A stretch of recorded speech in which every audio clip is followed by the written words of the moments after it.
Hello, সালাম আলাইকুম। আমি একটা ব্লগিং ভিডিও নিয়ে আসলাম। Alkabi online shop, Alkabi online shop YouTube channel. নবীজি সাল্লাল্লাহু আলাইহি সাল্লামকে যে পাহাড়ে দাঁত শহীদ করেছে, যে পাহাড়ে পাহাড় ফেটে গিয়ে যে উহুদ পাহাড়ে জায়গা দিয়েছিল, সেই লোকেশনটা আমি ভিডিও শ্যুট করার চেষ্টা করছি। বাংলাদেশের হাজি সাহেবাগণ কিভাবে আসবেন সেই রাস্তাটুকু আমি ভিডিও করে তুলে ধরার চেষ্টা করব। সেই লোকেশানে কিভাবে আসতে হবে আমি তুলে ধরার চেষ্টা করব। আমি এখান থেকে শুরু করলাম, আপনারা সিধা সেম রাস্তা আপনারা আসবেন একেবারে উহুদ পাহাড়ের ময়দান থেকে যেভাবে রাস্তা এসছে, সিধা আসলে সেই স্থানে সেই পাহাড়ে আপনারা আসতে পারবেন। আমি সিধা চলে যাচ্ছি। এই যে দেখতে পাচ্ছেন পিছনের দিকে রাস্তা খালি, ওইখান থেকে সিধা চলে আসবেন। গাড়িতে আসেন, পায়ে হেঁটে আসবেন।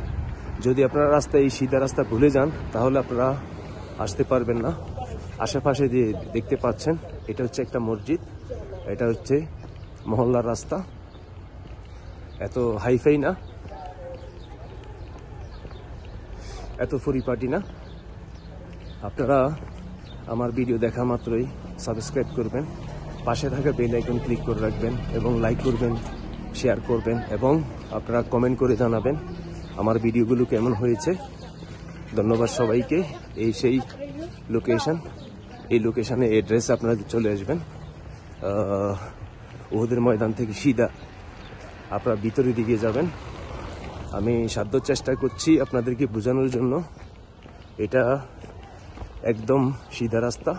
আমি যেভাবে যাচ্ছি যেতে যেতে আপনাদেরকে ভিডিও করে তুলে ধরার চেষ্টা করছি। এই স্থানে বা ওই জামানায় যখন যুদ্ধ হয়েছিল, কেমন ছিল তখন তো মনে হয় এত বাড়িঘর ছিল না বা রাস্তাও ছিল না। যুদ্ধ করতে করতে করতে করতে এইদিকে এসছেন হয়তো।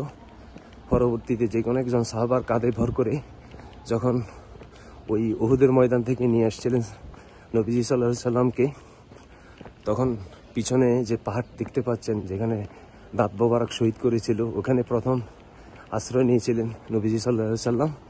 পরবর্তীতে যখন নবীজি সাল্লাল্লাহু আলাইহি সাল্লাম দাঁত শহীদ করে ফেলা হয়, তখন আবার কাঁধে করে নিয়ে পাহাড়ের উপর দিকে যাচ্ছেন। তখন পাহাড় অটোমেটিক ফেটে গিয়ে নবীজি সাল্লাল্লাহু আলাইহি সাল্লামকে জায়গা করে দিয়েছেন।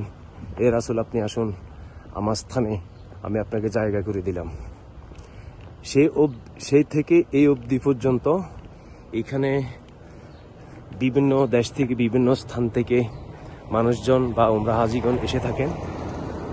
আমি শর্টকাটে যে ইতিহাস তুলে ধরার চেষ্টা করছি। আমি এখন লোকেশন দেখাচ্ছি আপনাদেরকে। এই যে সামনে দেখতে পাচ্ছেন এই রাস্তাটুকু, আপনার সিধা হয়ে স্থানে চলে আসবেন। ধন্যবাদ সবাইকে। আমার ভিডিও উপভোগ করুন এবং লাইক করুন, শেয়ার করুন, কমেন্ট করে জানাবেন।